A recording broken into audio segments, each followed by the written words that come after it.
Hello दोस्तों, स्वागत है आपका हमारे YouTube चैनल पर। आज की कहानी बहुत ही अच्छी है। प्लीज दोस्तों, कहानी को लास्ट तक सुनिएगा। यदि मेरे चैनल पर पहली बार आए होंगे तो मेरे चैनल को सब्सक्राइब कर लीजिएगा। तो चलिए कहानी सुनाते हैं। आपको रात का समय था। चांदनी धुंध से ढकी हुई थी और शहर की गलियां लगभग सुनसान थीं। 19 वर्षीय आर्यन, जो अपनी बहन रिया के साथ रहता था, आज अपने जीवन के सबसे मुश्किल दौर से गुजर रहा था। आर्यन की मां बचपन में ही चल बसी थीं और उनके पिता शराब और जुए में डूबे अपने परिवार को छोड़ चुके थे। रिया, जो सिर्फ 15 साल की थी, पढ़ाई में बहुत होशियार थी और डॉक्टर बनने का सपना देखती थी। लेकिन आर्यन का रास्ता अलग था। गुस्सा, गरीबी और अन्याय ने उसे अपराध की दुनिया की ओर खींच लिया था। घटना की शुरुआत उस रात आर्यन अपने दोस्त कहे जाने वाले कुछ गैंग के लोगों के साथ एक चोरी करने निकला। शहर के बड़े व्यापारी महेश अग्रवाल के घर से एक बेशकीमती हीरा चुराने की योजना थी। लेकिन आर्यन को इस काम में एक अनजानी घबराहट हो रही थी।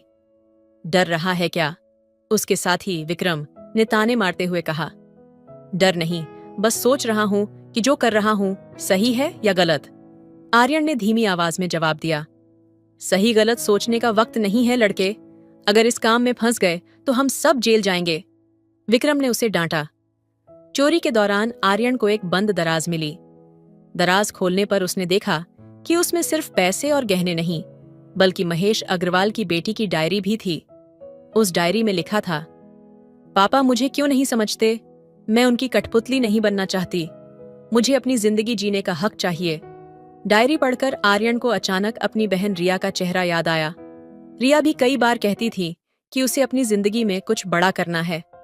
आर्यन का दिल झकझोर उठा। आर्यन, जल्दी करो, विक्रम ने आवाज लगाई। ये सब गलत है, मैं ये काम नहीं करूंगा, आर्यन ने दृढ़ता से कहा।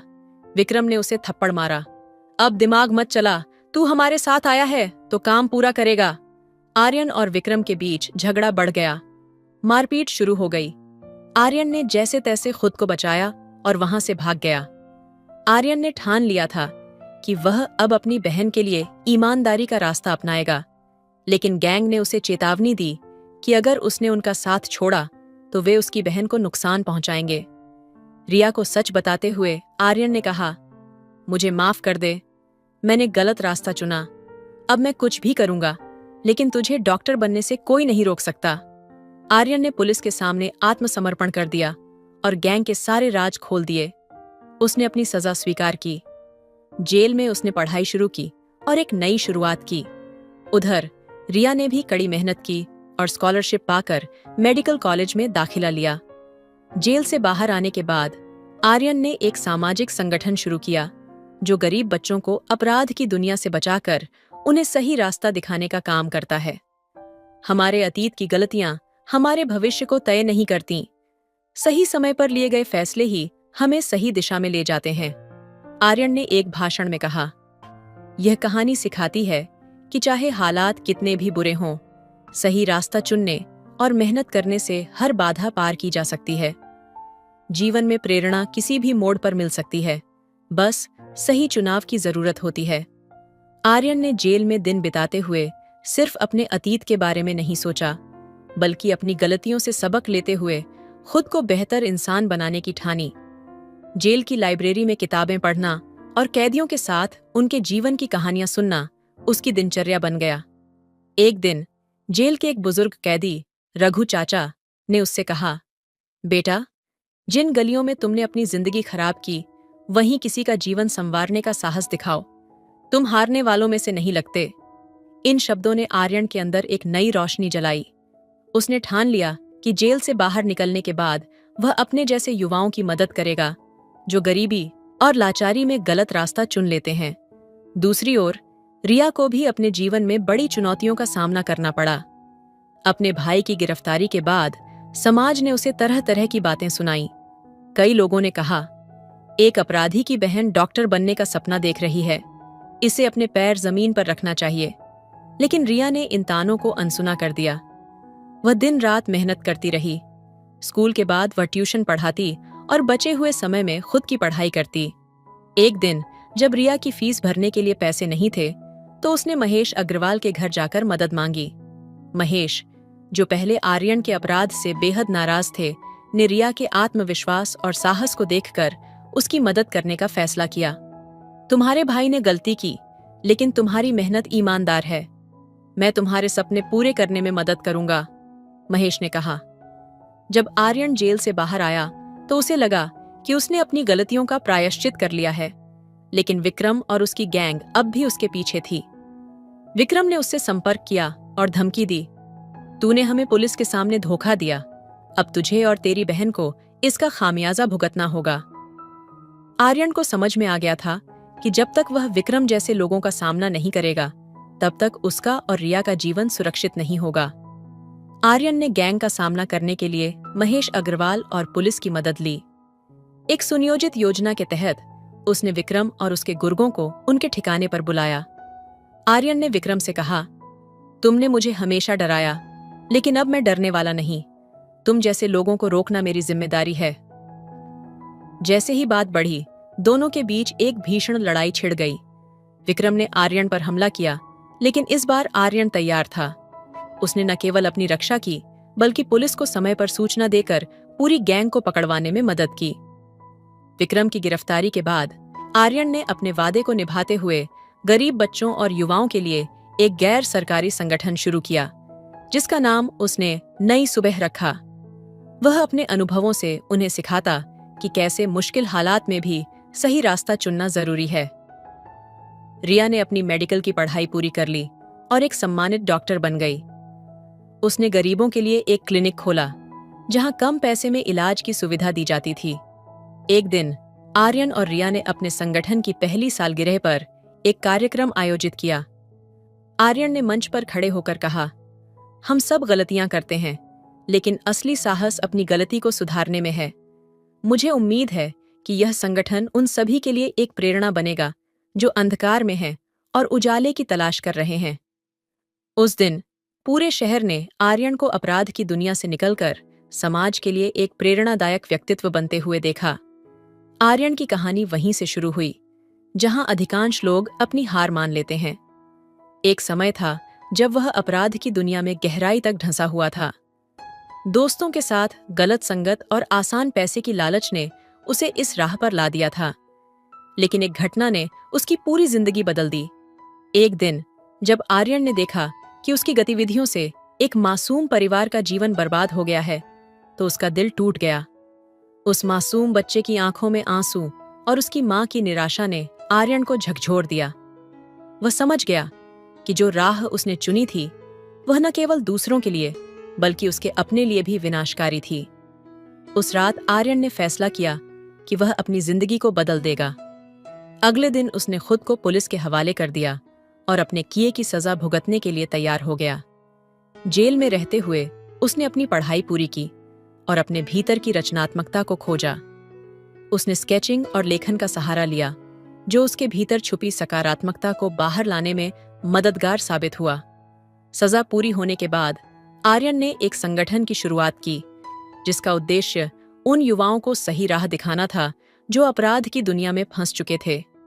वह उनके साथ समय बिताता, उन्हें अपनी कहानियां सुनाता और उन्हें प्रेरित करता कि हर कोई अपनी जिंदगी को बदल सकता है। धीरे धीरे उसका संगठन सफल होने लगा। न केवल युवाओं को नई दिशा मिली, बल्कि समाज ने भी आर्यन को एक नए दृष्टिकोण से देखना शुरू कर दिया। वह अब उम्मीद की किरण के नाम से जाना जाने लगा। उसकी कहानी हर उस व्यक्ति के लिए प्रेरणा बन गई जो अंधकार में फंसा हुआ था। आज आर्यन का संगठन हजारों युवाओं की जिंदगी बदल चुका है। आर्यन की यह कहानी सिखाती है कि गलतियां इंसान से होती हैं, लेकिन अपनी गलतियों को सुधार कर, दूसरों की मदद कर और बेहतर इंसान बनकर कोई भी अपनी जिंदगी में उजाला ला सकता है। आर्यन की इस सफलता ने न केवल उसे एक नई पहचान दी, बल्कि समाज में एक नई ऊर्जा और उम्मीद का संचार किया। उसका संगठन नव प्रभात अब शिक्षा, रोजगार और मानसिक स्वास्थ्य जैसे मुद्दों पर काम कर रहा है। एक दिन जब आर्यन अपने पुराने मोहल्ले से गुजरा, तो उसने देखा कि बच्चे उसी तरह की परिस्थितियों से जूझ रहे हैं जिनसे वह कभी गुजरा था। उसने तुरंत निर्णय लिया कि वह इन बच्चों के लिए एक सामुदायिक केंद्र खोलेगा, जहां शिक्षा, खेल और करियर गाइडेंस की सुविधा उपलब्ध होगी। कुछ महीनों की मेहनत के बाद सामुदायिक केंद्र प्रेरणा केंद्र का उद्घाटन हुआ। वह दिन आर्यन के लिए बेहद खास था। उसने बच्चों से कहा, मैं चाहता हूं कि तुम सब अपने सपनों को बड़ा करो। मैं यहाँ तुम्हारे हर कदम पर साथ खड़ा हूँ। आर्यन की इस पहल ने बच्चों के जीवन में रंग भर दिए। धीरे धीरे उसके संगठन का काम अन्य शहरों तक भी फैलने लगा। हर बार जब कोई युवा अपनी सफलता की कहानी सुनाता, तो आर्यन की आंखों में वही चमक होती जो उसे उसकी कठिनाइयों के दिनों से आगे बढ़ने की ताकत देती थी। आर्यन का सफर हमें यह सिखाता है कि जिंदगी में हालात चाहे कितने भी मुश्किल क्यों ना हो, अगर हम अपने अंदर बदलाव लाने की ठान लें और दूसरों के लिए कुछ अच्छा करने का इरादा रखें, तो हम न सिर्फ अपनी बल्कि दूसरों की जिंदगी भी बदल सकते हैं। समय के साथ आर्यन की प्रेरणा से न सिर्फ उसके संगठन का दायरा बढ़ा, बल्कि उसने अपनी निजी जिंदगी में भी महत्वपूर्ण बदलाव किए। वह अब समाज के हर वर्ग से जुड़ने लगा था। गरीब, कमजोर और हाशिए पर पड़े हुए लोगों के लिए उसकी मदद हमेशा तत्पर रहती थी। एक दिन जब आर्यन अपने संगठन के एक कार्यक्रम में बोल रहा था, उसने देखा कि एक युवा लड़का मंच पर आते हुए काफी घबराया हुआ था। आर्यन ने उसे उत्साहित किया और पूछा, क्या हुआ, तुम कुछ कहना चाहते हो?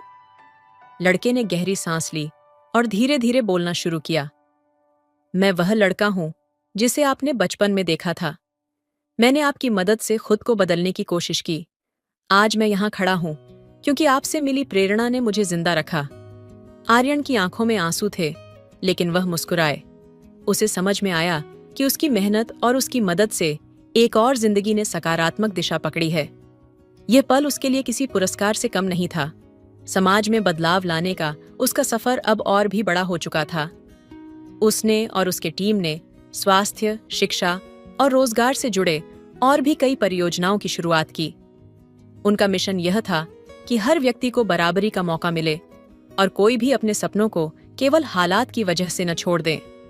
इस दौरान आर्यन ने महसूस किया कि असली सफलता दूसरों के जीवन में बदलाव लाने में ही है।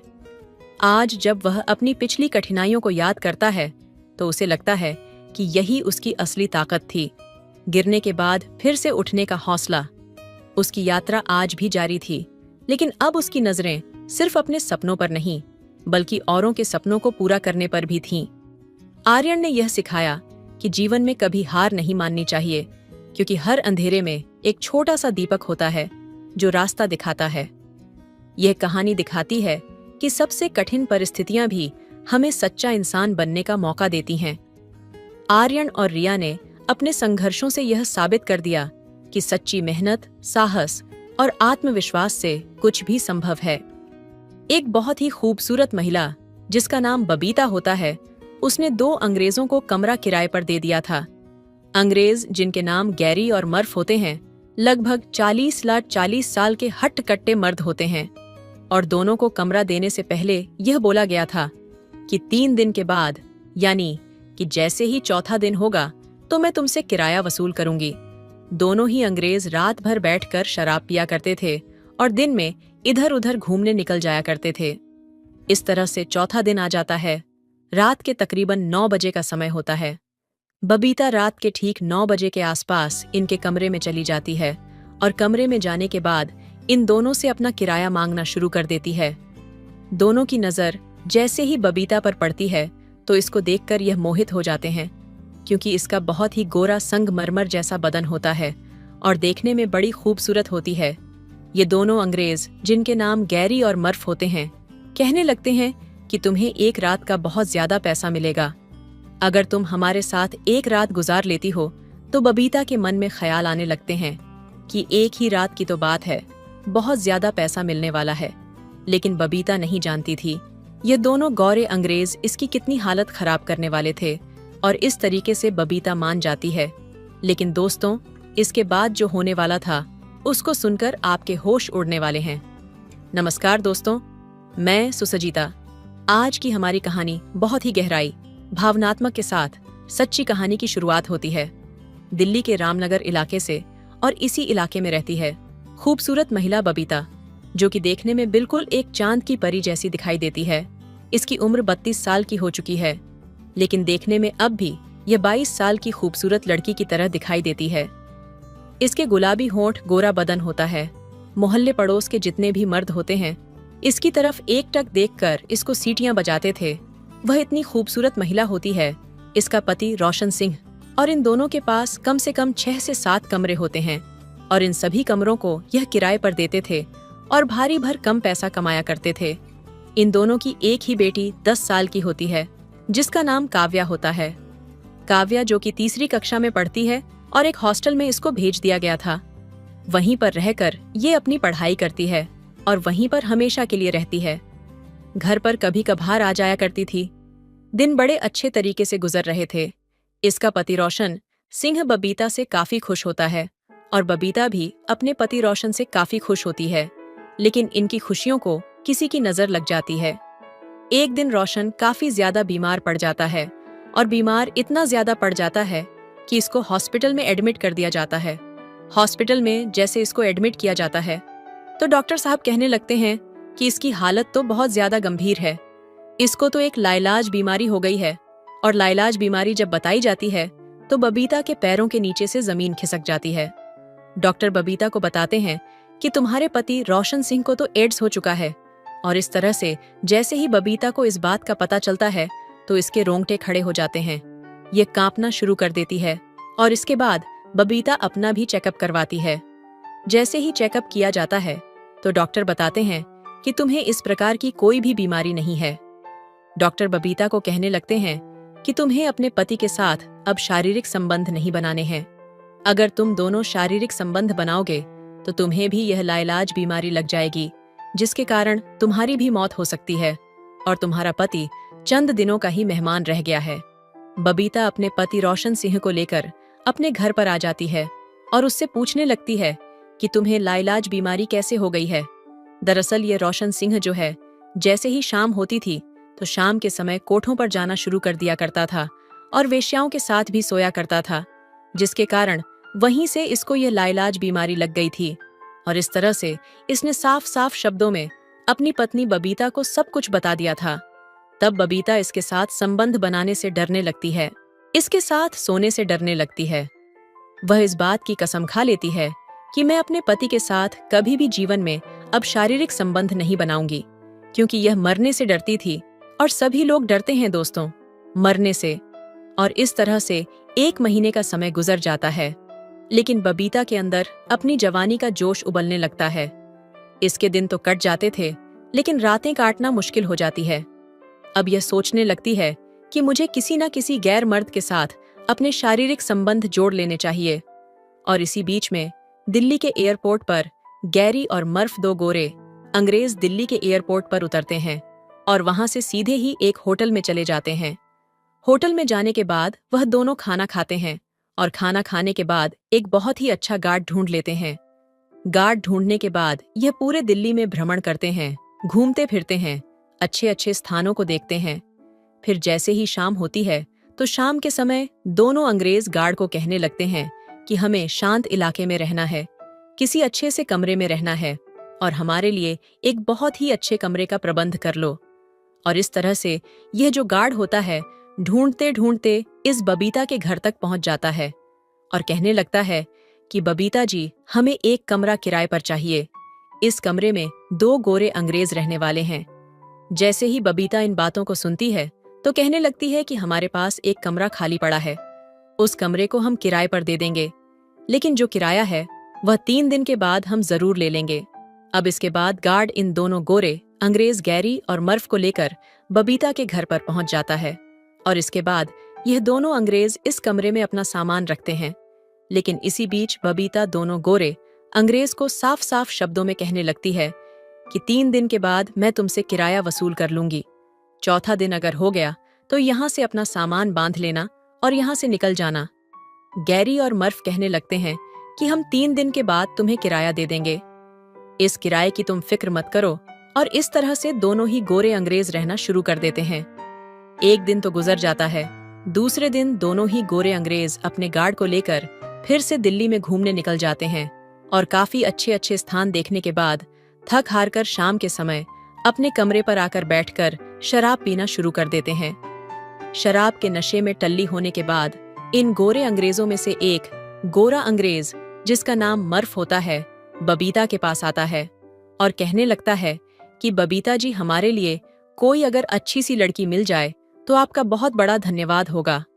बबीता इनको कहने लगती है कि मेरे इस कमरे में ऐसा कोई भी काम नहीं होता है और ना ही तुम दोनों को यहाँ पर कोई लड़की मिलने वाली है। मर्फ वहां से चला जाता है और इस रात भी ये दोनों गोरे अंग्रेज काफी शराब पीकर नश में टल्ली होकर बड़ी चैन की नींद सो जाते हैं। और इस तरह से 3 दिन का समय गुजर जाता है। 3 दिन का समय गुजरने के बाद जैसे ही चौथा दिन होता है, चौथे दिन की रात आती है, दोनों गोरे अंग्रेज बैठकर अच्छे तरीके से शराब पी रहे होते हैं। रात के ठीक 9 बजे के बाद बबीता इन दोनों के पास जाती है और कहने लगती है कि मेरा किराया दे दो। दोनों गोरे अंग्रेजों की नजर आज बबीता पर पड़ चुकी थी। बबीता देखने में काफी सुंदर होती है। इसके उभरी हुई छाती, गुलाबी होंठ और बड़े बड़े वो होते हैं जिसको देखकर दोनों गोरे अंग्रेजों का मन डगमगा गया था और बबीता को साफ साफ शब्दों में कहने लगते हैं कि यह लो, पकड़ो अपना किराया, लेकिन आज की रात तुम हमारे साथ गुजारो। इस रात को हम तुम्हें बहुत ज्यादा पैसे देने वाले हैं। बबीता को काफी ज्यादा लालच आ जाता है और उसका पति भी आज भाग्यवश बाहर चला गया था, जिसके कारण बबीता अपने घर पर अकेली होती है। जैसे इसको पैसों का लालच आता है तो दोनों गोरे अंग्रेजों को कहने लगती है कि कोई बात नहीं, और अपने मन में यह भी सोचती है कि यह तो 40 से 45 साल के बुढ़े हैं, ये मेरे साथ कुछ देर तक संबंध बनाएंगे और मुझे बहुत ही अच्छे पैसे मिल जाएंगे। लेकिन यह नहीं जानती थी कि यह दोनों गोरे अंग्रेज गैरी और मर्फ इसकी कितनी हालत खराब करने वाले हैं। इसके बाद दोनों अंग्रेज अपना दरवाजा बंद कर लेते हैं और इसके कपड़े को उतारना शुरू कर देते हैं। इसको बिना कपड़ों के करने के बाद दोनों ही गोरे अंग्रेज बड़े अच्छे तरीके से, जबरदस्त तरीके से इसके साथ अपने शारीरिक संबंध बनाना शुरू कर देते हैं और शारीरिक संबंध बनाते बनाते इसकी हालत बहुत ही ज्यादा खराब कर देते हैं। यह मन में सोचने लगती है कि आज तो मैं बुरी फंसी हुई हूँ और पूरी उम्र इस रात को मैं याद रखने वाली हूँ। और इस तरह से गोरे अंग्रेज दोनों ही इसके साथ पूरी रात अपने शारीरिक संबंध बनाते हैं और अपनी खुशी यानी कि अपनी भड़ास निकाल लेते हैं। लेकिन यह जो महिला बबीता होती है, ये अगले 2-3 दिन तक ठीक तरीके से चल भी नहीं पाती है। इस तरह से अब बबीता इन दोनों के साथ अपने हर रोज शारीरिक संबंध बनाने लगती है और इनसे काफी पैसे ठगना शुरू कर देती हैं। लेकिन कहते हैं कि जब आपका घड़ा भर जाता है तो फूटता जरूर है। इसी बीच इस बात की खबर पड़ोसियों तक भी पहुंच जाती है। उनको भी इस बात की भनक लग जाती है और जैसे ही इसके पति को यह बात बताई जाती है तो इसका पति आग बबूला हो जाता है। दोनों अंग्रेजों को मारना पीटना शुरू कर देता है, साथ में अपनी पत्नी की भी पिटाई करना शुरू कर देता है। और इसके बाद तो यह खबर जो है सोशल मीडिया पर जब वायरल होना शुरू हो जाती है तो इस महिला बबीता की जमकर बदनामी होती है। सभी लोग कहने लगते हैं कि एक महिला ने विदेशियों के साथ अपने शारीरिक संबंध बना लिए थे और इस तरह से यह बबीता मजाक बनकर रह जाती है। कई दिनों तक सोशल मीडिया पर जमकर बवाल होता है, लेकिन यहाँ पर इसका पति कुछ दिनों के बाद इस बबीता नाम की महिला को तलाक दे देता है, जबकि उसको एड्स भी था। और इस तरह से इस महिला बबीता ने लालच में आकर इन 2 गोरे अंग्रेजों के साथ अपने नाजायज रिश्ते को कायम किया था। दरअसल दोस्तों, इस घटना को सुनाने का मेरा उद्देश्य किसी का दिल दुखना नहीं था, बल्कि आपको सजग करना था, आपको सतर्क करना था। जैसे जैसे समय बीता, बबीता की मेहनत और सच्चाई ने उसे एक नई पहचान दिलाई। गांव के लोग जो पहले उससे कटे कटे रहते थे, अब उसकी तारीफ करने लगे। उसने अपनी छोटी सी सिलाई कढ़ाई के केंद्र को एक बड़े सहकारी संगठन में बदल दिया, जहां गांव की कई महिलाएं काम करने लगीं। बबीता अब न केवल अपने जीवन को सुधार रही थी, बल्कि दूसरों के लिए भी प्रेरणा बन गई थी। एक दिन गांव में एक बड़ा जलसा हुआ, जिसमें जिला अधिकारी भी आए। उन्होंने बबीता के कार्यों की सराहना की और उसे महिला सशक्तिकरण के क्षेत्र में योगदान देने के लिए सम्मानित किया।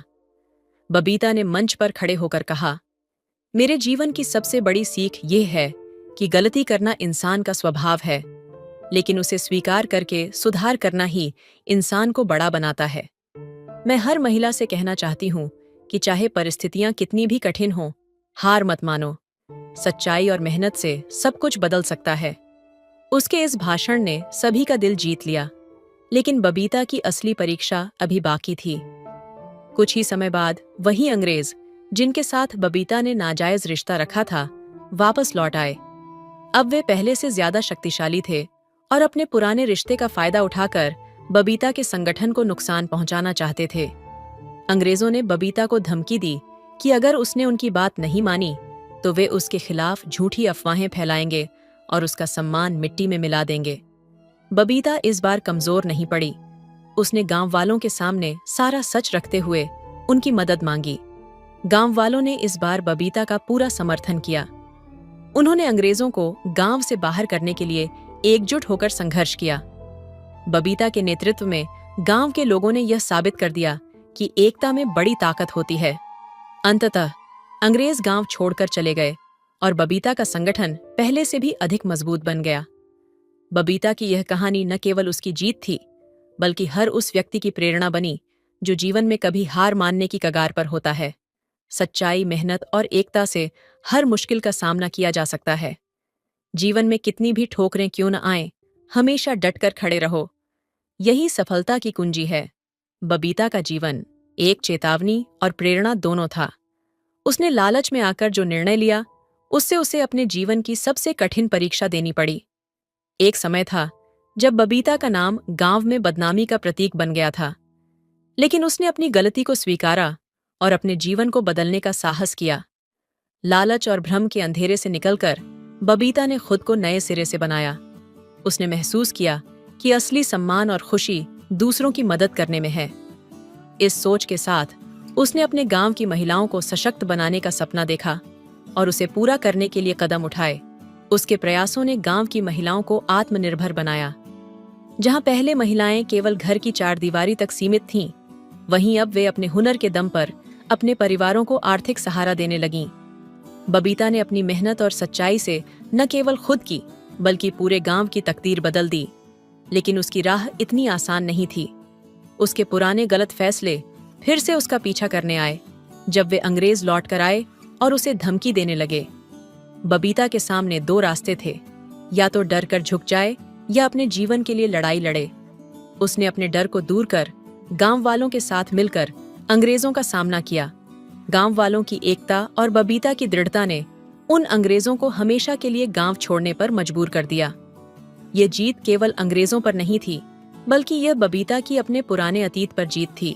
बबीता की कहानी हमें सिखाती है कि गलतियां इंसान को कमजोर नहीं बनाती, अगर वह उन्हें स्वीकार कर उन्हें सुधारने की कोशिश करे। जीवन में हर व्यक्ति को दूसरा मौका मिल सकता है, लेकिन उस मौके का सही इस्तेमाल करना हमारी जिम्मेदारी है। मुश्किलों से घबराने के बजाय उन्हें अपनी ताकत बनाइए।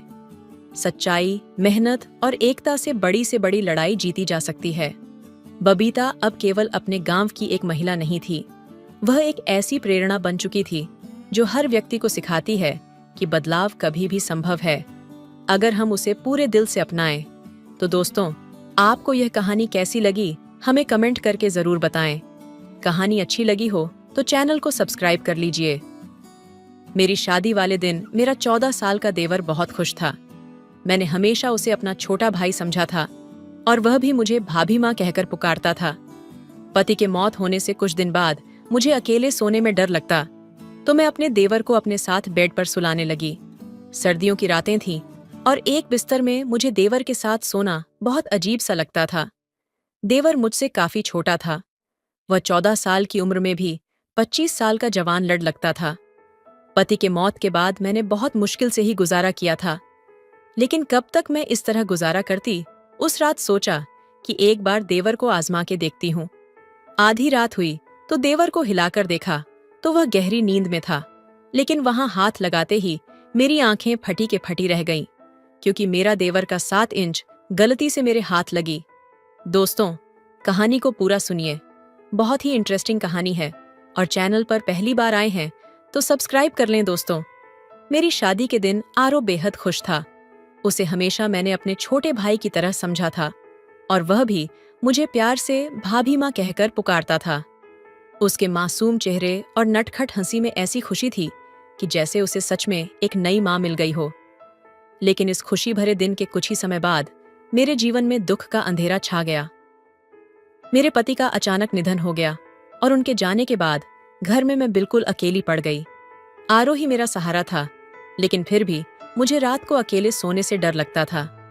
ठंडी सर्दियों की रातें लंबी लगती और मेरे मन में एक अजीब सी बेचैनी भर जाती। कुछ रातों से मैंने उसे अपने साथ बिस्तर पर सुलाना शुरू कर दिया था, ताकि इस अकेलेपन और डर से थोड़ी राहत मिल सके।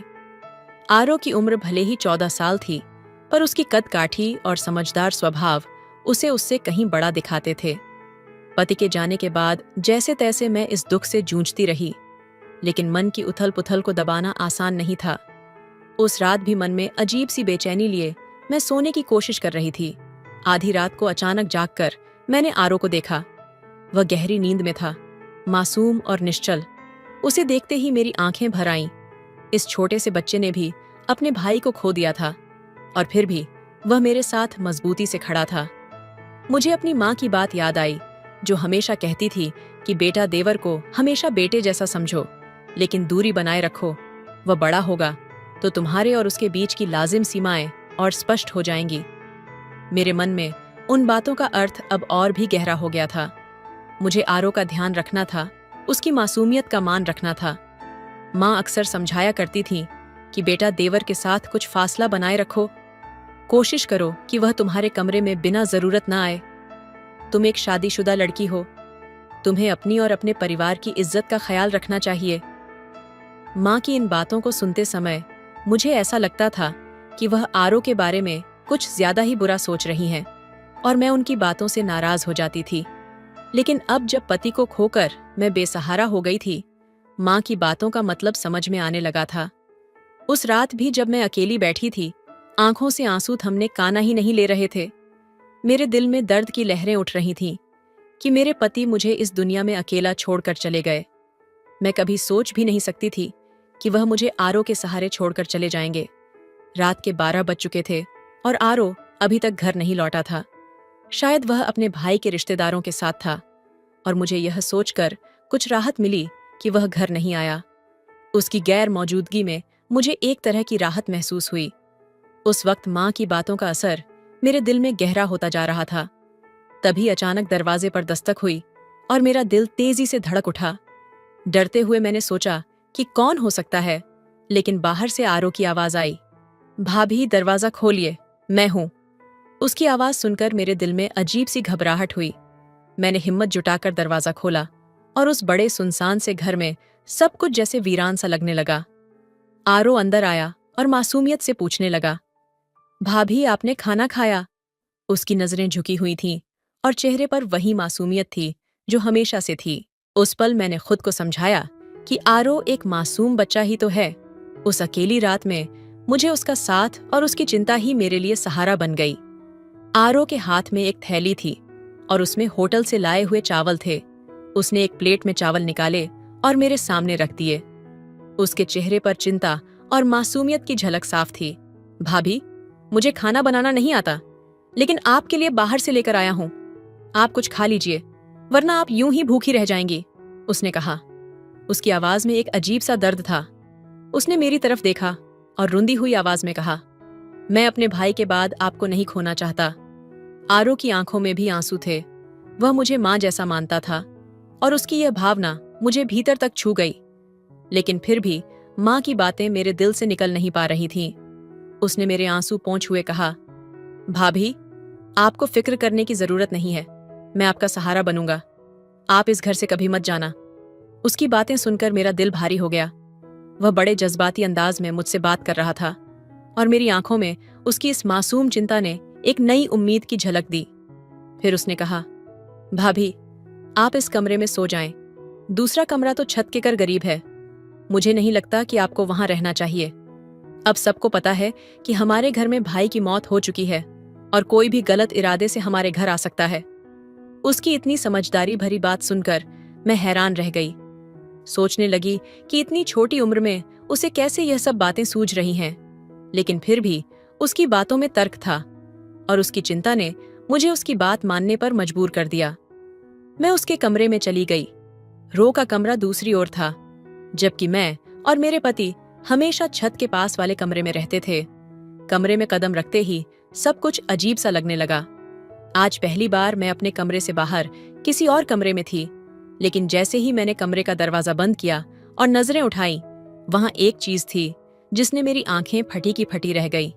आरो की उम्र 14 साल थी और मुझे यकीन नहीं हो रहा था कि उसने जो किया था वह एक छोटे बच्चे के लिए नहीं, बल्कि किसी बड़े और समझदार आदमी के जैसा था। उसकी बातों में कुछ ऐसा था जिसे सुनकर मुझे उसकी मासूमियत और समझदारी पर हैरानी हो रही थी।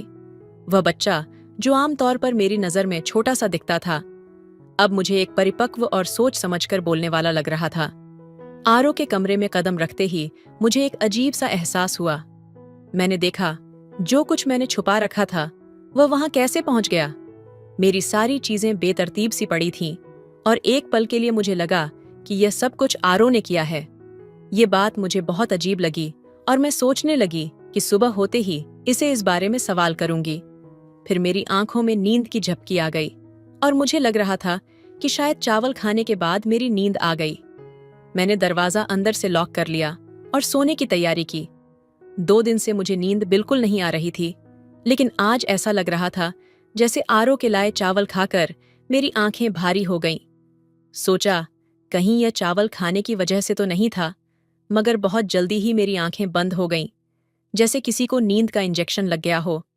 सुबह जब मेरी आंख खुली तो देखा कि 10 बज चुके थे और मुझे हैरानी हो रही थी कि मुझे इतनी गहरी नींद कैसे आ गई। 2 दिन से मुझे ठीक से नींद नहीं आई थी, लेकिन आज तो ऐसा लग रहा था जैसे मुझे चुपके से नींद की कोई खुमारी चढ़ गई हो। मेरा दिल बार बार यही सोच रहा था कि कहीं के लाए हुए चावलों को खाकर मैं बेहोश तो नहीं हो गई। मैं यह सब सोच ही रही थी कि अपनी आंखें मलते हुए बाहर आई। सामने आरो किचन में चाय बना रहा था और उसकी मासूमियत में मुझे कुछ ऐसा था जो मुझे और भी हैरान कर रहा था। आरो की 14 साल की उम्र में जो कुछ मैंने सुना वह मुझे गहरे सदमे में डाल गया। वह चाय मेरे सामने रखते हुए बोला, भाभी, आप सो गई थीं। आपको बहुत अच्छी नींद आई ना? उसकी बातों में एक मासूमियत थी, लेकिन उसकी आंखों में छिपी हुई कुछ और ही था। मुझे बहुत बुरा लगा और मैंने फीकी आवाज में जवाब दिया, हाँ, आज मुझे बहुत नींद आई। वह तुरंत बोल पड़ा, तो क्यों नहीं आती भाभी? मैंने आपको चावलों में नींद की गोली मिला दी थी। मैंने अपने दोस्त को बताया था कि मेरी भाभी को नींद नहीं आती, तो उसने कहा था, इनको चावलों में नींद की गोलियां मिला दो, इससे ये आराम से सो जाएंगी। उसकी बातों ने मुझे हैरान और परेशान कर दिया। आरो, तुम ऐसा सोच भी कैसे सकते हो? मैंने चिल्लाते हुए कहा। तुम अपनी भाभी को बेहोश करना चाहते थे? मेरा दिल एकदम ठंडा पड़ गया। वह जल्दी से बोला, नहीं भाभी, मैं तो आपको बस अच्छी नींद देना चाहता था। अब आप तो तरोताजा लग रही हैं। ये लो, चाय पिए। उसने चाय मेरे सामने रखी और मैं उस पर शक करने लगी। तुमने इसमें कुछ मिलाया तो नहीं? मैंने उसे घूरते हुए पूछा। वह कसम खाते हुए बोला, भगवान की कसम भाभी, मैंने तो आपकी नींद के लिए ही गोलियां मिलाई थीं। आप कहें तो मैं यह चाय खुद पी लूंगा। हम आधी आधी पी लेते हैं। उसने चाय के गिलास से एक घूंट भरते हुए मुझे दिखाया। मुझे उसकी बातों पर यकीन हुआ और मैंने सोचा कि शायद वह सच बोल रहा है। मैंने कहा, ठीक है, मुझे माफ कर दो। मैं तुम्हारे बारे में शक्की हो जाती हूँ, लेकिन फिर भी मैं उसके चेहरे को देखती और उसकी मासूमियत पर यकीन करने लगती। लेकिन जो कुछ मैंने उसके कमरे में देखा था वह मेरे दिल से नहीं निकल रहा था। उस कमरे में जो था उसकी कोई माफी नहीं थी। मैंने सोचा कि अब मैं उस पर क्या विश्वास कर सकती थी। थोड़ी देर बाद आरो ने खुद ही मुंह खोल दिया और उसकी बातों ने मुझे हिलाकर रख दिया। भाभी, मैं आपके जेवर बेचना चाहता हूं, उसने बड़ी संजीदगी से कहा। मेरा एक जानने वाला और ईमानदार अंकल है। वह हमारे जेवर बेचकर हमें बहुत सारे पैसे दिलवा देगा। हम उन पैसों से एक नया घर खरीद लेंगे। इस किराए के घर में हम कब तक रहेंगे? मालिक परसों किराया लेने आएगा और हमारे पास पैसे नहीं हैं। आरो की बात सुनकर मैं हैरान रह गई। अभी तक मैंने ऐसी किसी बात के बारे में सोचा भी नहीं था, लेकिन आरो ने जिस तरीके से यह ख्याल सामने रखा वह मुझे गहरे सोच में डाल गया। समीर, तुम्हें यह ख्याल कैसे आया? मैंने उसे चखते हुए पूछा। वह बिना हिचकिचा बोला, भाभी, मुझे आगे शादी भी करनी है। हमें अपनी जिंदगी साथ बितानी है और एक नया घर चाहिए। किराए के घरों में तो सिर्फ इंसान जलील और रुस्वा होते हैं। आरो की बातों में कुछ था जो मुझे सही लगा। मैंने उस पर कोई बहस नहीं की, लेकिन दिल में एक डर था कि कहीं वह जेवर बेचकर पैसे ना जुटा पाए तो हम और मुश्किल में पड़ जाएंगे। मेरी स्थिति इतनी नाजुक थी, एक बेवा औरत और एक 14 साल का देवर जो खुद भी ना समझता। इस हालत में हम दोनों किसी भी धोखे का शिकार हो सकते थे। मैंने सोचा शायद मुझे इस बारे में किसी से मशवरा लेना चाहिए। मैंने तय किया कि मैं मायके वालों से बात करूंगी, शायद वे मेरी मदद कर सके। लेकिन फिर मेरे मन में एक और सवाल उठ खड़ा हुआ। जेवर जिनके बारे में मैंने समीर से कभी बात भी नहीं की, वह उसके हाथ कैसे लगे? ताले भी तो टूटे नहीं थे। फिर उसने उन जवरों को निकाला कैसे? इस सवाल ने मुझे परेशान कर दिया। मैंने खुद से कहा, आरो बच्चा है, वह गलत नहीं कर सकता। फिर भी वह जो कुछ करता, मुझे उसकी भावनाओं और स्थिति को समझना पड़ता था, क्योंकि कभी कभी उसकी मासूमियत और उसकी मदद की इच्छा ही मुझे समझदारी की ओर ले जाती थी। आरो ने मेरी सोच को पूरी तरह से बदल दिया था।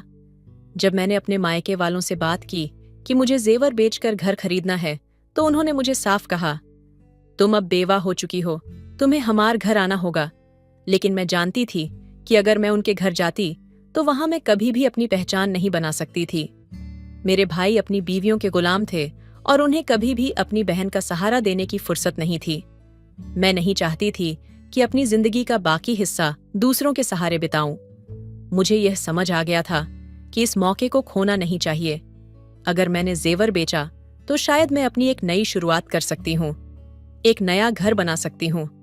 मेरे पति ने मेरी जिंदगी में बहुत से कीमती जेवर दिए थे, लेकिन जब मैंने अपने भाइयों की नीयत देखी तो मुझे वह जेवर उनके हाथों में देने का कोई मतलब नहीं दिखा। यही सोचकर मैंने तय किया कि अब मैं आरो के सहारे चलूंगी। आरो जो एक 14 साल का बच्चा था, उसके अंदर कुछ ऐसा था जो मुझे न केवल दिलासा देता था, बल्कि यह एहसास भी दिलाता था कि वह मेरी जिंदगी को संभाल सकता है। आरो, तुम चाहे तो यह जेवर बेच सकते हो, मैंने कहा। आरो ने बिना किसी हिचकिचाहट के उन जवरों को अपने अंकल को दे दिया।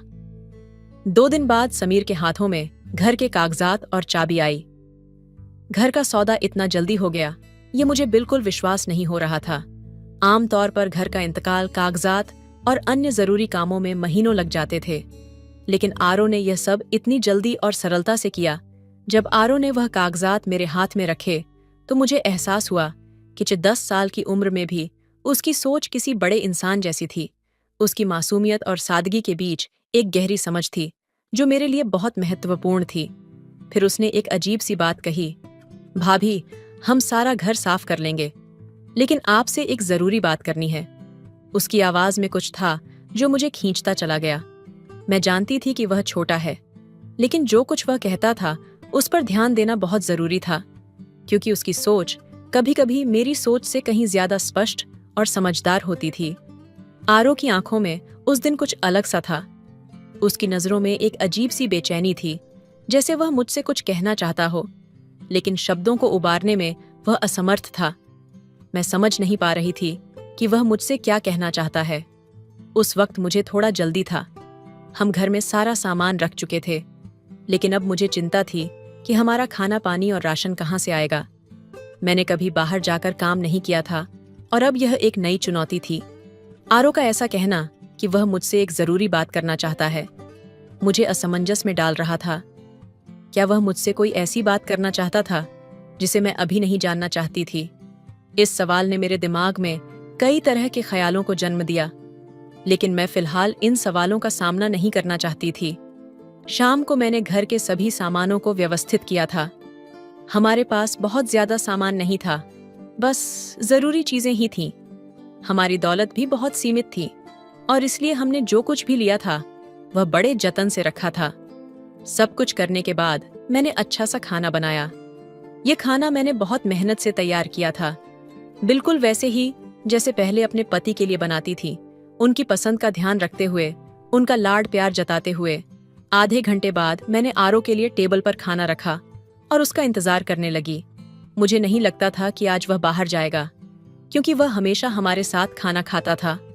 रात के 10 बज गए थे और समीर अब तक घर नहीं आया था। ये मेरे लिए बहुत अजीब था। पहले मेरे पति की मृत्यु से पहले वह हर शाम 5 बजे तक घर आ जाता था और फिर घर से बाहर नहीं निकलता था। जब हम लोग कभी बाहर जाते तो वह भी हमारे साथ आ जाता था, चाहे आइसक्रीम खाने हो या किसी अन्य काम के लिए। मेरे मन में कई तरह के सवाल उठ रहे थे, लेकिन मैं यह समझ नहीं पा रही थी कि आरो इस समय कहाँ हो सकता है। रात के 12 बज चुके थे और आरो घर नहीं आया था। मुझे डर लग रहा था क्योंकि वह अकेले कभी घर से बाहर नहीं जाता था। मैंने उसका इंतजार करना शुरू किया और फिर रात के इस अंधेरे में दरवाजे पर दस्तक हुई। मैंने गुस्से से दरवाजा खोला और जैसे ही मैंने उसे देखा, मेरे अंदर का गुस्सा फट पड़ा। कहाँ चले गए थे तुम, आरो? मैंने कड़क आवाज में पूछा। तुम्हें शर्म नहीं आती? मैं तुम्हारी भाभी तुम्हारा इंतजार कर रही थी। मैंने तुम्हारे लिए खाना बनाया और तुम हो कि बाहर निकल आए। आरो की आंखों में एक अजीब सी बेचैनी थी। वह अपनी जगह पर खड़ा था और मेरी बातों का जवाब नहीं दे रहा था। मैं गुस्से में कह रही थी, तुम ऐसे कहाँ चले जाते हो? तुम्हें बाहर जाने की जरूरत नहीं थी। तुम अपने दोस्तों को यहीं बुला सकते थे। उसने मेरी बातों पर ध्यान नहीं दिया। उसकी नजरें मुझसे कहीं दूर देख रही थीं और फिर उसने बिना किसी हिचकिचाहट के कहा, भाभी, मुझे आपकी कोई बात नहीं सुननी। आप खुद खाना खा लो, मुझे मत टोक। वह गुस्से में कमरे की तरफ बढ़ा। उसकी चाल में कुछ था, जैसे वह कोई बड़ा आदमी हो, कोई ऐसा जो अपनी बात से पीछे हटने वाला नहीं था। मैं हैरान थी। वह तो सिर्फ 14 साल का बच्चा था, लेकिन उसके गुस्से में बहुत कुछ था। मैंने मन में सोचा कि शायद कुछ गड़बड़ है और तभी मैंने उसकी कमरे की तरफ कदम बढ़ाए। मैंने दरवाजे पर हल्की सी दस्तक दी और जैसे ही उसने दरवाजा खोला, उसकी आंखों में एक अजीब सी नफरत थी। उसने बिना किसी हिचकिचाहट के कहा, भाभी, मुझे आपसे कुछ बात करनी है। मैं सोच में पड़ गई। क्या बात है? आरो, आप मुझसे शादी कर लीजिए। उसने अपनी बात कह दी। अगर आप नहीं करेंगी तो आप काफिर हो जाएंगी। उसकी यह बात सुनकर मेरी आंखें फटी की फटी रह गईं। मैं अचंभित थी। तुम ऐसा सोच भी कैसे सकते हो? मैंने कहा। तुम मुझे सुबह शाम माँ कहते हो, फिर ये क्या बोल रहे हो? आरो की आंखों में गहरी उदासी थी, जैसे उसने यह सोचकर कहा हो कि मैं उसे समझ पाऊंगी, लेकिन मुझे इस वक्त बहुत कुछ समझ में नहीं आ रहा था। उसकी बातें तो बिल्कुल उलझन में डालने वाली थीं। अब क्या हो गया? किसने तुम्हारा दिमाग खराब कर दिया है? इतनी घटिया बात तुमने अपनी जुबान से निकाली। मैं गुस्से से तिलमिला रही थी। वह बिना किसी शर्म के मेरे सामने खड़ा था, हाथ बांधे मुझे ऐसे देख रहा था जैसे मुझे समझने का पूरा हक उसे हो। उसकी नजरों से मुझे डर लगने लगा था। मैं बोलते बोलते चुप हो गई। बिना कुछ कहे मैं वहीं से वापस मुड़ी और कमरे में आकर बैठ गई। मैंने दरवाजा अच्छे से बंद कर लिया था। दिल में डर और गुस्सा दोनों का मिला जुला एहसास हो रहा था। मैं सोच भी नहीं सकती थी कि ऐसा कर सकता है और मुझसे ऐसी बातें करेगा। मैंने हमेशा उसे अपना छोटा भाई समझा था। ये तो मेरी जिंदगी की सबसे बड़ी खामी थी कि मैंने उसकी मासूमियत को इस हद तक माना था।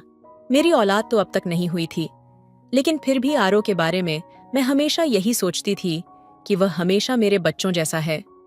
मेरे पति ने भी मुझे यही कहा था कि तुमसे ज्यादा उसकी देखभाल और जिम्मेदारी मेरी है। लेकिन अब उसकी इस हरकत से मैं चौंक गई थी। मुझे बहुत तकलीफ हुई क्योंकि मैंने कभी सोचा नहीं था कि वह मेरे लिए ऐसी बातें करेगा।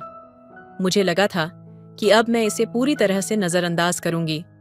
यह घर मेरे नाम था और अगर आरो ने फिर ऐसी कोई गलती की तो मैं उसे इस घर से बाहर निकाल दूंगी। इस घर को मेरे पति ने बहुत प्यार से बनाया था और मैं उसकी इज्जत करने वाली थी। लेकिन अगर आरो खुद इस इज्जत को तोड़ता है तो वह इस घर में नहीं रह सकता था। मेरी खामोशी अब गुस्से में बदल चुकी थी। सुबह होते ही मैंने आरो के कमरे का दरवाजा जोर जोर से पीटना शुरू कर दिया। फिर मुझे एहसास हुआ कि अब क्या करना चाहिए। मेरे मन में खलबली मच रही थी। मैंने दरवाजा खोला और देखा, आरो का कमरा बिल्कुल खाली था। कमरे में कोई नहीं था। आरो कहाँ गया? मेरा दिल जोर जोर से धड़कने लगा। मैंने सोचा, अगर दरवाजा बाहर से बंद है तो इसका मतलब है समीर ने मुझे यहां बंद कर दिया है। ये ख्याल मेरे मन में आया और फिर मेरे दिल में नफरत का एक अजीब सा एहसास हुआ। वह 14 साल का लड़का था और उसकी हरकतें इतनी बेतुकी थी कि मैं हैरान रह गई।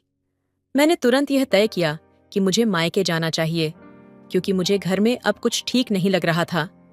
लेकिन फिर मुझे याद आया कि मैं अभी इद्दत में हूं। इस स्थिति में बार बार घर छोड़ना ठीक नहीं था।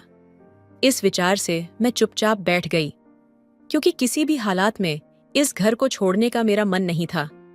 पति के निधन को 1 महीना हो चुका था और उस 1 महीने में आरो का व्यवहार मेरे लिए एक बड़ी उलझन बन गया था।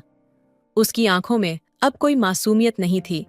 वह मेरी तरह जिंदगी के सच्चे हालात को समझ नहीं पा रहा था। अगर मेरे पास अपनी औलाद होती तो मैं शायद इस वक्त आरो के सहारे ना होती। मैं सोचने लगी कि काश मेरे पास खुद का बच्चा होता तो मुझे यह सब नहीं सहना पड़ता। अब मैंने ठान लिया था कि आरो जब भी घर आए मैं उसे साफ साफ बताऊंगी कि इस घर में उसका कोई हक नहीं है। मैं अब इस रिश्ते से पूरी तरह मुंह मोड़ लूंगी। अचानक लगभग शाम के 6 बजे के आसपास घर के दरवाजे पर जोर जोर से दस्तक होने लगी। मैंने सोचा शायद आरो होगा, लेकिन जब दरवाजा खोला तो मेरी आंखों के सामने 3-4 अजनबी लोग खड़े थे। उनके चेहरे पर गुस्सा था और उनकी दाढ़ियां देखकर मुझे लगा कि वे किसी खास विचारधारा के व्यक्ति हो सकते हैं। उनका आक्रामक रुख देखकर मेरी धड़कन और तेज हो गई। उन्होंने जो कहा वह मुझे बुरी तरह से चौंका गया और मैं यह समझ नहीं पा रही थी कि अब मुझे क्या करना चाहिए। वह शब्द मेरे लिए केवल हैरान करने वाले नहीं थे, बल्कि वे दिल को चीरने वाले थे। उनकी बातें मेरे मन में एक गहरी पीड़ा छोड़ गई। उन लोगों ने कहा, बीबी, तुम अकेले इस घर में रहती हो? मैंने कहा, जी हाँ, मैं अकेले ही रहती हूं। उनका जवाब और भी कठोर था। तुम झूठ बोल रही हो। यह औरत अपने 14 साल के देवर के साथ इस घर में अकेले रहती है। अभी भी कहीं छिपा होगा। ये लोग इस मोहल्ले को गंदा कर रहे हैं। इन्हें यहां से निकाल देना चाहिए। उनकी बातें सुनकर मेरी हिम्मत टूट गई। मैंने पूछा, क्या किया है हमने? और उनका जवाब और भी कठोर था। क्या किया है? तुमने क्या किया है यह पूछ रही हो? तुम अपने 14 साल के देवर के साथ इस घर में अकेले रहती हो। तुम्हें क्या लगता है तुम्हारा पति मर चुका है? तुम अब बेवा हो तो अपने माँ बाप के घर जाओ। अगर यहाँ रहना है तो शराफत से रहो। हमारे मोहल्ले में ऐसे लोग नहीं रह सकते। उनकी बातें मेरे दिल में चुभ रही थीं, पर मैंने खुद को शांत रखने की कोशिश की। मैं उनसे उलझना नहीं चाहती थी, इसलिए मैंने दरवाजा बंद कर दिया। जब दरवाजा बंद किया तो मेरे अंदर एक गहरी नफरत और गुस्सा उमड़ रहा था। मेरा दिल आरो पर टूट चुका था, क्योंकि मुझे यकीन था कि यही सब कुछ उसने ही किया था। वह जानता था कि लोग मुझे किस नजर से देखेंगे, लेकिन उसने फिर भी अपनी हरकतें जारी रखी। मैंने अपना सामान समेटना शुरू कर दिया। ये घर, ये मोहल्ला, सब अब मुझे बोझ लगने लगे थे। अब मुझे यहाँ रहना मुश्किल हो रहा था। मैं जानती थी कि आरो ने मेरी इज्जत से खेलने में कोई कसर नहीं छोड़ी थी। मेरे मन में बस यही विचार घूम रहे थे कि इस सज में एक अकेली औरत को किस कदर अकेला और कमजोर समझा जाता है। किसी ने भी यह नहीं सोचा कि एक औरत को अपना घर और सम्मान फिर से कैसे हासिल होता है। आंसू मेरे चेहरे से बह रहे थे। काश मैं खुद को और आरो को उन लोगों से बचा सकती। मुझे अब यह साफ हो चुका था कि समाज में एक अकेली औरत की कोई कीमत नहीं होती, लेकिन मैं खुद से वादा करती हूँ कि मैं अपनी इज्जत की रक्षा करूंगी, चाहे जो भी हो।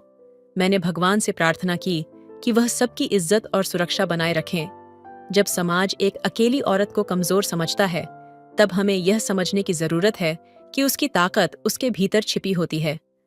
लोग कभी नहीं सोचते कि वह औरत किस तरह अपने सम्मान और घर को फिर से हासिल करती है। हर आंसू जो उसके चेहरे से बहता है, एक नई उम्मीद की शुरुआत होती है। समाज में जो कोई भी उसे कमजोर समझे, वह नहीं जानता कि हर महिला के पास एक अनमोल शक्ति होती है जो उसे अपनी स्थिति से बाहर निकालने का साहस देती है। मैं खुद से यह वादा करती हूँ कि मैं अपनी इज्जत की रक्षा करूंगी, चाहे जो भी हो।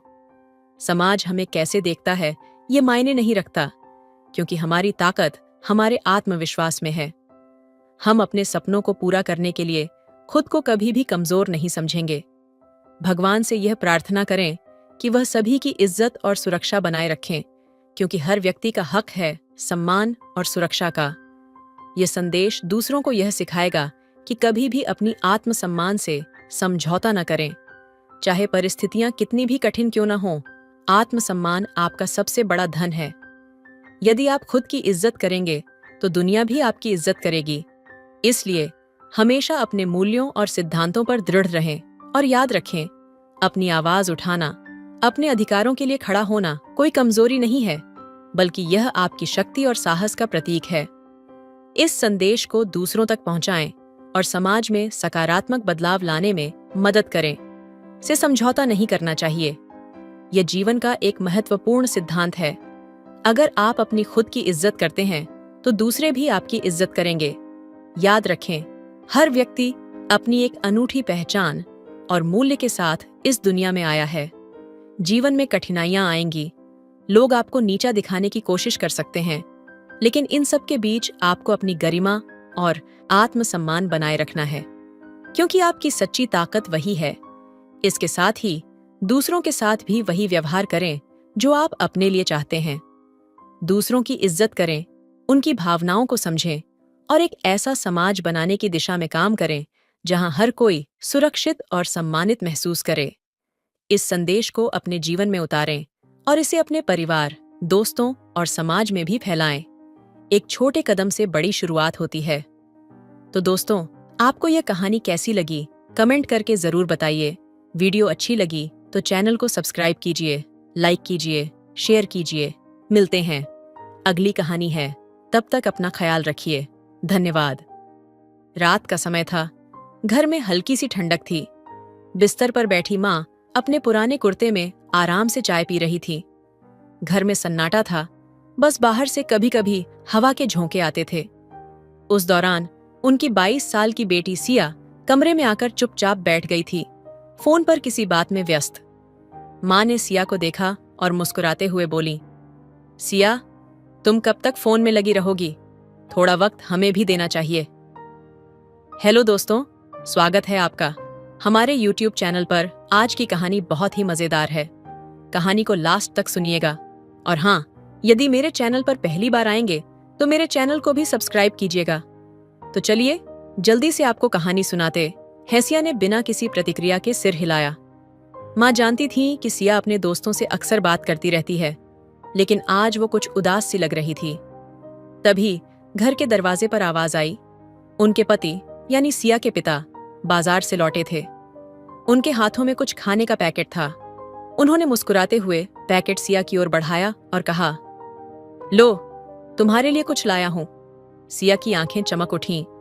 उसे तुरंत समझ में आ गया कि क्या लाया गया है। वो पैकेट के पास पहुंची और झपकते हुए कहा, माँ, देखो क्या लाया है पापा, मुझे इसे पहले ट्राई करना है। माँ ने थोड़ा सा हल्का सा मुस्कुराते हुए जवाब दिया, क्या? तुम पहले ट्राई करोगी? पहले मैं ट्राई करूंगी। तुम तो हमेशा ही मेरा स्वाद छीनने की कोशिश करती हो। सिया झट से बोली, नहीं माँ, इस बार तो नहीं। पहले मैं ट्राई करूंगी, तुम इंतजार करो। ये झगड़ा अब कुछ गंभीर रूप ले चुका था। दोनों माँ बेटी आपस में भिड़ चुकी थीं। घर के भीतर माहौल हल्का सा गर्म हो गया था। माँ की आंखों में एक पल के लिए गुस्सा था, पर फिर भी उसकी आवाज को ममता की नमी घेर रही थी। सिया की आंखों में उस पल का उल्लास था, लेकिन उसकी अदा में भी कुछ उदासी छिपी हुई थी। वह समझ रही थी कि यह लड़ाई नहीं, बल्कि उनकी एक खास बात का हिस्सा थी, जहां दोनों एक दूसरे से प्यार करते हुए भी कभी कभी अपनी जगह को लेकर जूझते हैं। सिया के चेहरे पर एक चिढ़ी हुई मुस्कान थी। माँ, तुम हमेशा यही करती हो, मुझे कभी भी अपना मनपसंद खाना पहले नहीं खाने देती। माँ ने धीरे से मुस्कुराते हुए कहा, क्या करूं बेटी, तुम्हारी यह आदत मुझे बहुत प्यारी है। तुम जितनी बड़ी हो गई हो उतनी ही जिद्दी भी। बातें बढ़ते बढ़ते गुस्से में बदलने लगीं, लेकिन तभी सिया के पापा, जो अब तक सब देख रहे थे, उनकी आवाज आई, अरे तुम दोनों क्या कर रही हो? एक छोटा सा पैकेट और इतना बड़ा झगड़ा। उन्होंने दोनों को प्यार से आवाज दी और बिना कुछ कहे पैकेट को दोनों के बीच रखा। लो, तुम दोनों मिलकर इसका आनंद लो। देखो, इसमें कोई जीत हार नहीं है, सिर्फ प्यार है जो हमें एक साथ बनाए रखता है। ये सुनते ही दोनों माँ बेटी चुप हो गईं। वे दोनों एक दूसरे को देखे और फिर धीरे धीरे हंस पड़ीं। उनका झगड़ा अब खत्म हो चुका था, क्योंकि उन्होंने महसूस किया कि यह खाने का पैकेट नहीं, बल्कि एक दूसरे के साथ बिताया गया समय था, जो उनके रिश्ते को मजबूत बनाता है। माँ ने सिया के चेहरे पर हल्की सी मुस्कान देखी और कहा, ठीक है, मैं तुमसे प्यार करती हूँ, लेकिन इस बार अगली बार तुम मुझे पहले ट्राई करने दो। सिया हंसते हुए बोली, ठीक है माँ, लेकिन अगली बार मैं ही पहले ट्राई करूंगी। दोनों हंसी में खो गए और पापा ने उन्हें प्यार से अपने पास बैठने को कहा। तीनों साथ में बैठे और खाने का आनंद लिया। उस छोटे से झगड़े ने उन्हें यह सिखाया कि रिश्तों में प्यार ही सबसे अहम होता है और कभी-कभी छोटे से मतभेद भी हमारे बीच और करीब ला सकते हैं। सिया और माँ के बीच चल रहे छोटे से झगड़े के बाद सब कुछ थोड़ी देर के लिए शांत हो गया था। पापा ने उन्हें प्यार से बुलाया और धीरे से पैकेट उनके सामने रख दिया। कमरे में एक चुप्पी छा गई, जैसे सब कुछ उस छोटे से लम्हे में ठहर सा गया हो। माँ और सिया दोनों पैकेट को देखकर चुप थीं, मगर उनकी आंखों में एक खास सी गहरी भावना थी। सिया, जो अक्सर माँ से झगड़ती रहती थी, आज कुछ अलग महसूस कर रही थी। उसकी आंखों में एक हल्की सी नमी थी। शायद ये उसकी माँ के साथ बिताए गए वक्त की अहमियत को समझने का पल था। माँ ने कभी अपनी बेटी को यह महसूस नहीं होने दिया कि उसे कभी किसी बात का कोई कमी महसूस हो, लेकिन आज जब वह माँ से छोटी सी बात पर झगड़ रही थी, तब उसने महसूस किया कि यह झगड़ा नहीं था, बल्कि उसकी माँ की ममता और प्यार का ही हिस्सा था। माँ ने पैकेट को दोनों के बीच रखा और धीरे से कहा, तुम दोनों बड़े हो गए हो, मगर कभी कभी मुझे लगता है कि तुम मेरी छोटी बच्ची ही हो। हर बार जब तुम हंसती हो, मुझे लगता है जैसे मेरी दुनिया फिर से वही हो जाती है जो तुम्हारे जन्म के वक्त थी। माँ की आवाज में एक गहरी भावनात्मक तन्हाई थी, जैसे वो अपनी बेटी को खोने का डर महसूस कर रही हो, जो अब धीरे धीरे बड़ी हो रही थी। सिया, जो पहले माँ के झगड़े को केवल एक छोटी सी बात समझती थी, अब महसूस कर रही थी कि माँ की बातों में गहरी ममता थी। उसकी माँ ने उसे कभी उसकी उम्र और सोच से परे जाकर नहीं देखा, लेकिन आज वो जान गई थी कि माँ के दिल में एक गहरी चिंता और प्रेम है जो हमेशा उसके साथ है। सिया ने धीरे से माँ का हाथ थामा और बोली, माँ, मुझे नहीं पता था कि तुम कितनी बड़ी चिंता करती हो मेरे बारे में। मुझे लगता था कि तुम मुझे जरा सा भी बड़ी नहीं होने देना चाहती, लेकिन आज इस पल में मुझे एहसास हुआ कि तुम मुझे छोड़ने का डर नहीं, बल्कि मुझे सबसे अच्छे रूप में देखना चाहती हो। माँ ने सिया को प्यार से अपनी गोदी में खींच लिया और कहा, बिल्कुल, तुम मेरी सबसे बड़ी धरोहर हो सिया। मैं चाहती हूं कि तुम हर पल में खुश रहो, लेकिन कभी कभी मुझे डर लगता है कि तुम्हें मेरा प्यार अब उतना जरूरी नहीं लगेगा। तुम अपनी दुनिया में इतनी खो जाती हो कि मैं कभी कभी खुद को खो बैठती हूँ। सिया की आंखों में अब आंसू थे। उसे समझ में आ रहा था कि उसकी माँ की चिंता कितनी गहरी थी। वह जानती थी कि समय के साथ उसे अपनी जिम्मेदारियां निभानी थीं, लेकिन उसने माँ का वो प्यार कभी पूरी तरह से समझा नहीं था। ये छोटा सा झगड़ा, जिसमें वह पहले जीतना चाहती थी, अब उसे एहसास हुआ कि यह केवल एक बहाना था अपने रिश्ते की गहराई को जानने का। सिया ने अपने आंसू पोंछे और कहा, माँ, मैं जानती हूँ मैं तुमसे बहुत कुछ नहीं कह पाती, लेकिन तुम्हारा हर शब्द मेरे दिल में है। मैं तुम्हारा प्यार समझने में कभी चूक गई, लेकिन अब मैं जान गई हूँ कि तुम मेरी सबसे बड़ी समर्थक हो। माँ ने सिया को और कसकर गले लगा लिया। दोनों के बीच अब कोई झगड़ा नहीं था, बल्कि एक गहरी समझ और प्यार का रिश्ता था। पापा, जो अब तक चुपचाप दोनों को देख रहे थे, मुस्कुराए और बोले, देखो, मैंने कहा था ना, थोड़ी सी बात पर बहुत बड़ा प्यार छिपा होता है। तुम्हारे इस रिश्ते की गहराई केवल तुम दोनों ही समझ सकती हो। पापा की बातें सिया और माँ दोनों के दिल में उतर गईं। सिया ने देखा कि पापा हमेशा से उनकी समझदारी और प्यार की नींव रहे थे। पापा का प्यार हमेशा उनके बीच में वह पुल था जो उनकी छोटी छोटी लड़ाइयों को बड़े प्यार में बदल देता था। सिया ने माँ की ओर देखा और कहा, माँ, तुमसे लड़ने के बाद भी मैं जानती हूँ कि तुम मुझे कभी अकेला नहीं छोड़ोगी। और पापा, आप हमेशा हमें एक दूसरे के करीब लाने का रास्ता दिखाते हो। माँ की आंखों में फिर से प्यार की लहर थी। उसने सिया को हल्का सा ठपठपाया और कहा, हमेशा याद रखना सिया, हम कभी भी एक दूसरे से दूर नहीं हो सकते। हमारे बीच में प्यार की डोर हमेशा होगी जो हमें एक साथ बांधे रखेगी। सिया और माँ दोनों ने एक दूसरे को गले लगाया और पापा ने भी मुस्कुराकर दोनों को अपने पास खींच लिया। उस रात उनके रिश्ते में एक नया मोड़ आया था। छोटे छोटे मतभेद अब बड़े समझ और प्यार का हिस्सा बन गए थे। उन्होंने महसूस किया कि रिश्ते कभी खत्म नहीं होते जब तक उनमें प्यार और विश्वास हो। उनकी आंखों में जो गहरी भावना थी, वह केवल एक बात कहती थी, हमेशा एक दूसरे के पास रहना, चाहे समय कैसे भी बदले। और उस रात घर में बस प्यार और समर्पण की गर्मी थी, जो हमेशा के लिए उन्हें एक साथ बनाए रखेगी। उस रात घर में जब सिया और माँ के बीच की छोटी सी लड़ाई खत्म हो गई थी और वे दोनों साथ बैठकर खाने का आनंद ले रही थीं, तो कोई नहीं जानता था कि उनके बीच एक और अनकहा दर्द था, जो छिपा हुआ था। पापा की मुस्कान और प्यार ने रिश्ते को फिर से संजीवनी दी थी, लेकिन जो भावनाएं दोनों के दिलों में थीं, वे अभी पूरी तरह से बाहर नहीं आई थीं।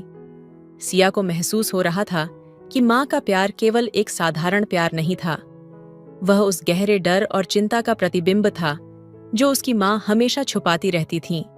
सिया ने देखा था कि माँ कभी भी अपने मन की बात पूरी तरह से नहीं कह पाती।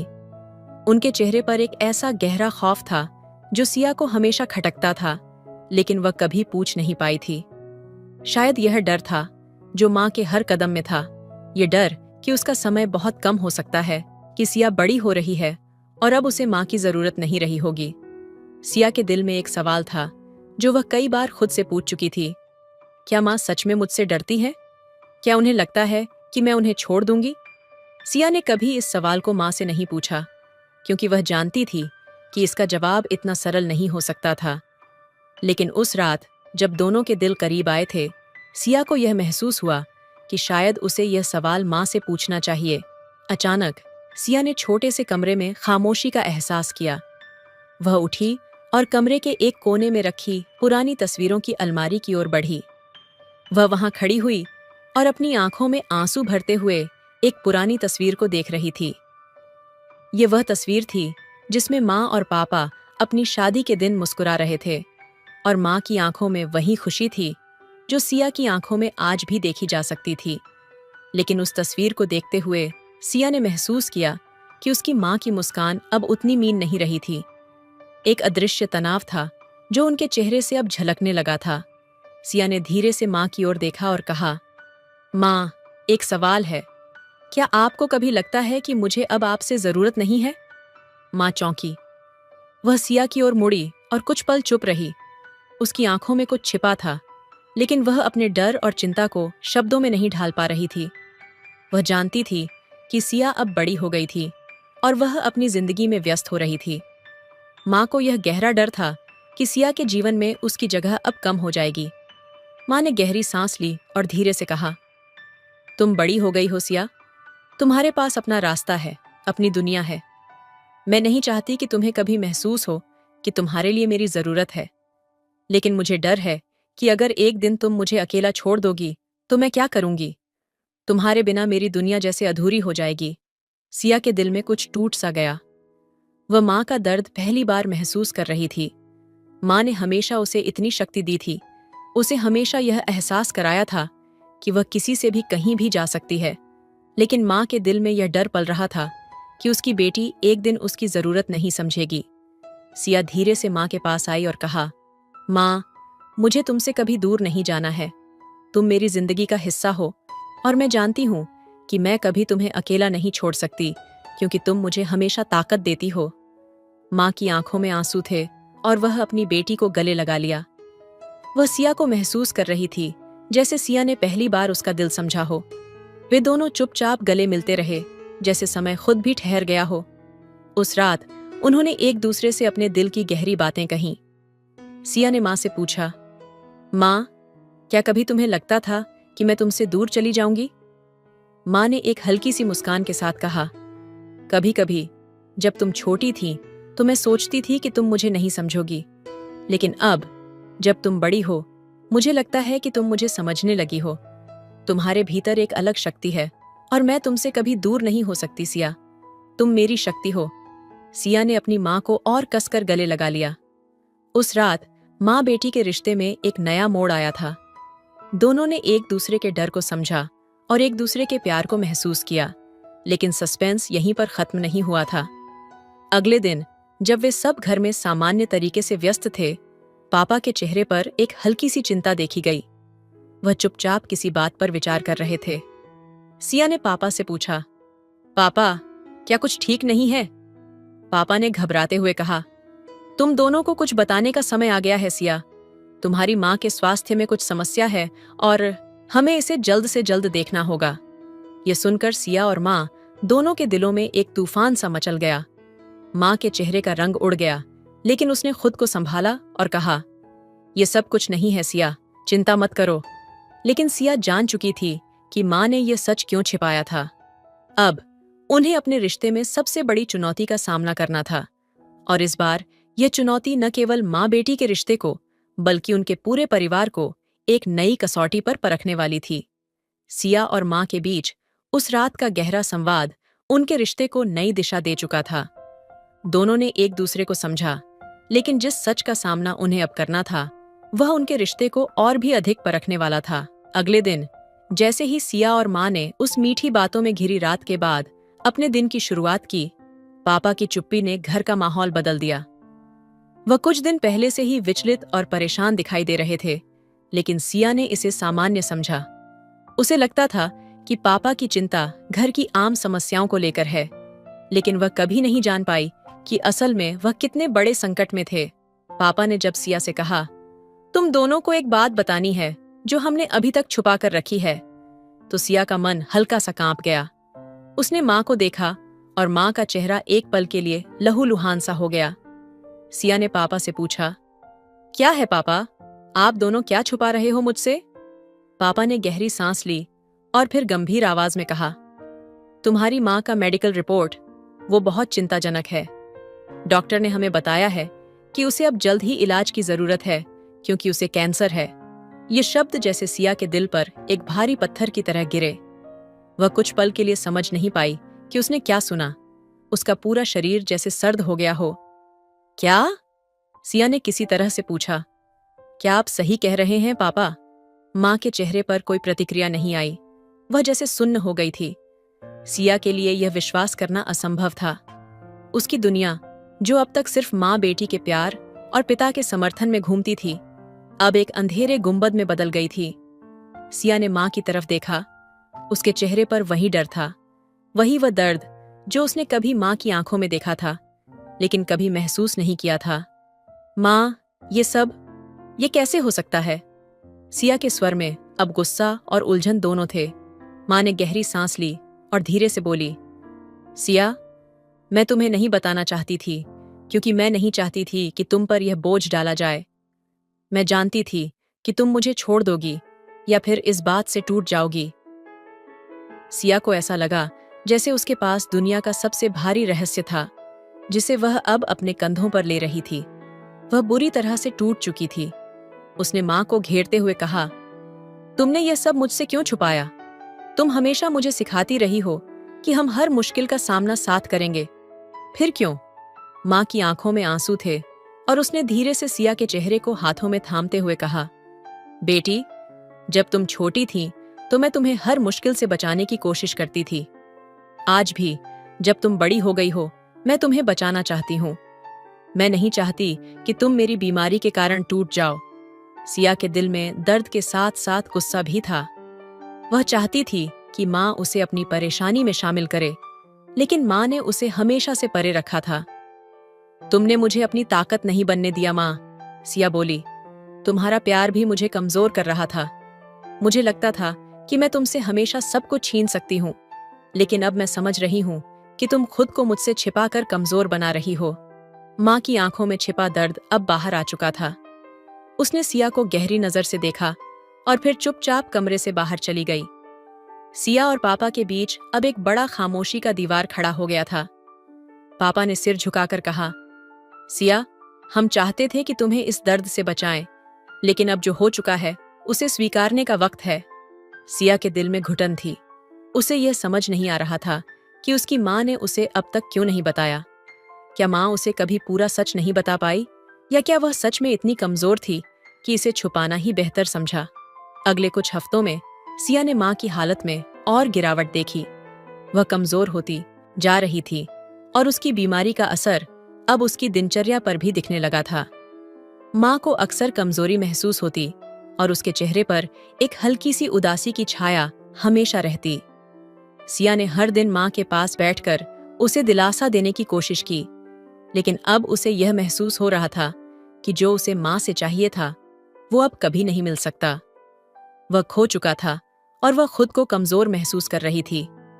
माँ के स्वास्थ्य की स्थिति और भी खराब होने लगी और एक दिन डॉक्टर ने यह कहा कि माँ को अब ज्यादा समय नहीं है।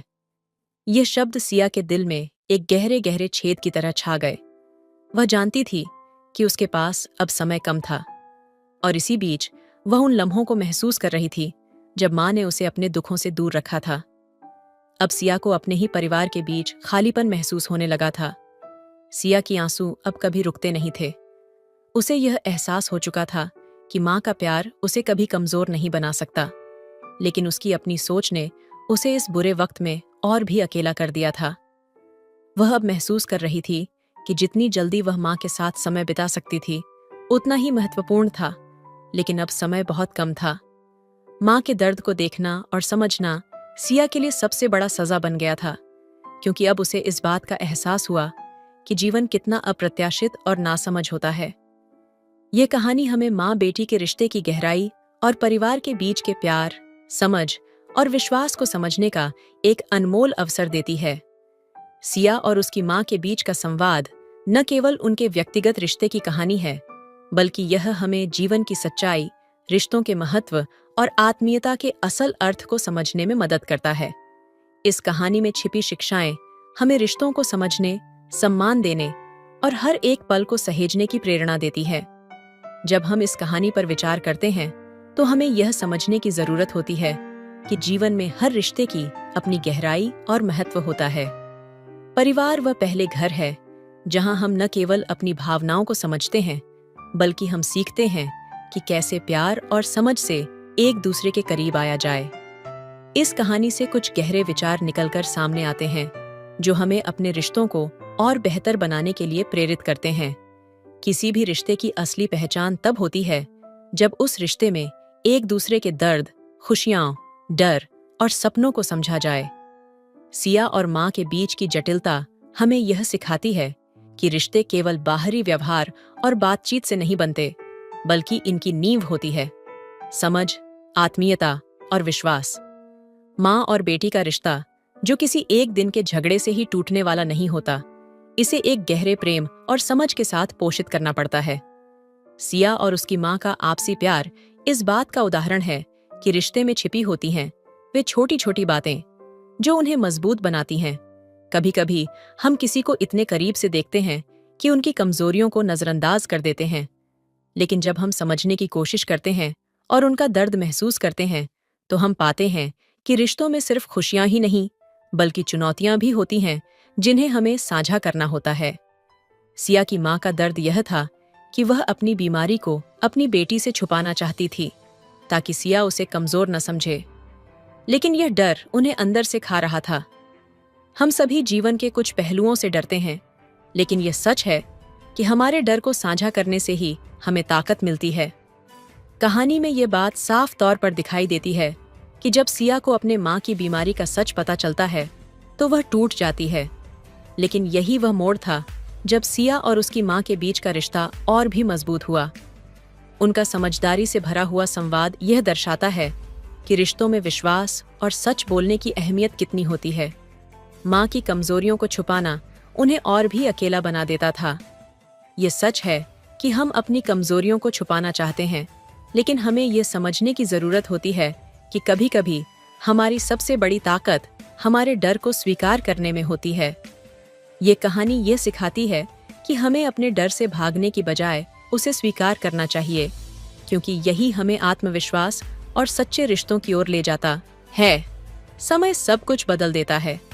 ये बात हर किसी के जीवन में कहीं ना कहीं सही साबित होती है। जब सिया को अपनी माँ की बीमारी के बारे में पता चलता है तो यह उसे समझने का एक और मौका देता है कि समय कितना कीमती होता है।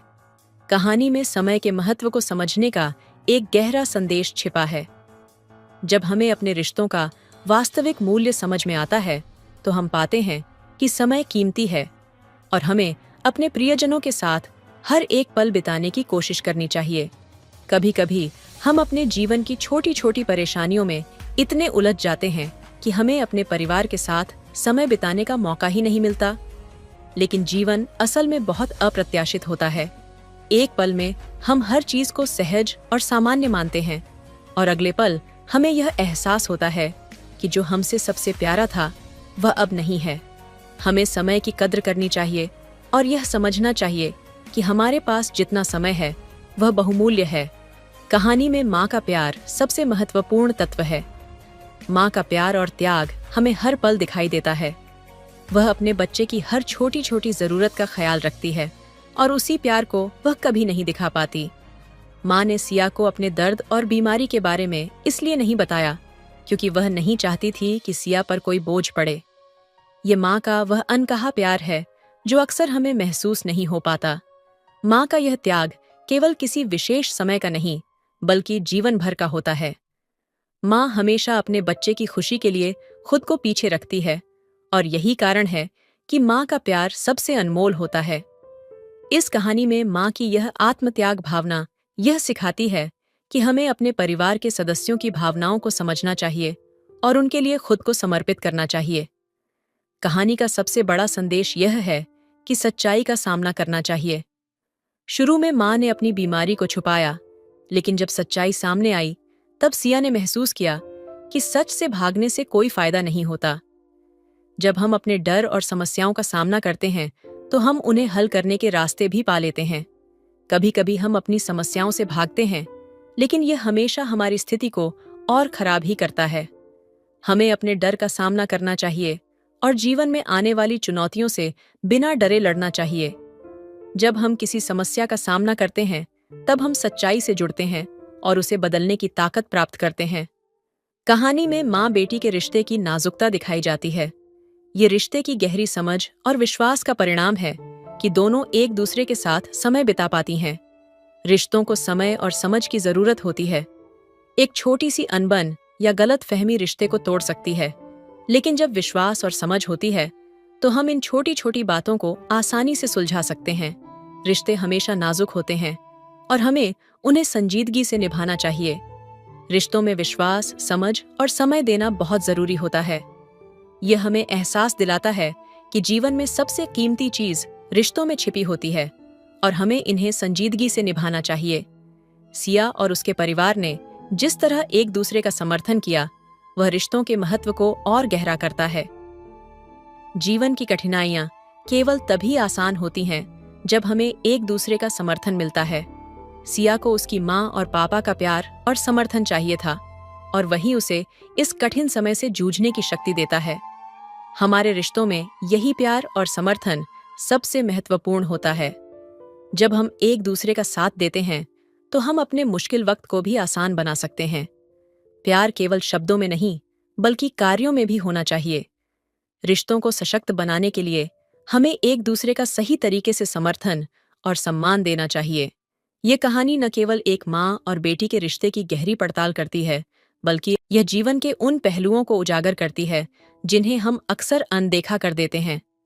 हमें अपने रिश्तों की नाजुकता, प्यार की असली परिभाषा और समय की कद्र समझनी चाहिए। यह कहानी हमें यह भी सिखाती है कि जीवन में हमें कभी भी किसी से न डरते हुए अपनी समस्याओं का सामना करना चाहिए, क्योंकि यही हमें ताकत और सच्चे रिश्तों की समझ देता है।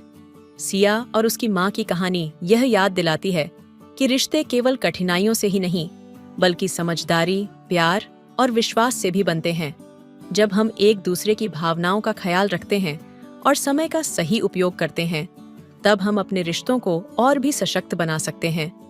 इस तरह की भावनाओं और समझदारी से भरी कहानी हमें अपने परिवार के साथ बिताए हर पल की कद्र करने की प्रेरणा देती है। तो दोस्तों, आपको कहानी कैसी लगी कमेंट करके जरूर बताइए और यदि कहानी अच्छी लगी हो तो चैनल को सब्सक्राइब कीजिए। मिलते हैं अगली कहानी में, तब तक अपना ख्याल रखें। धन्यवाद।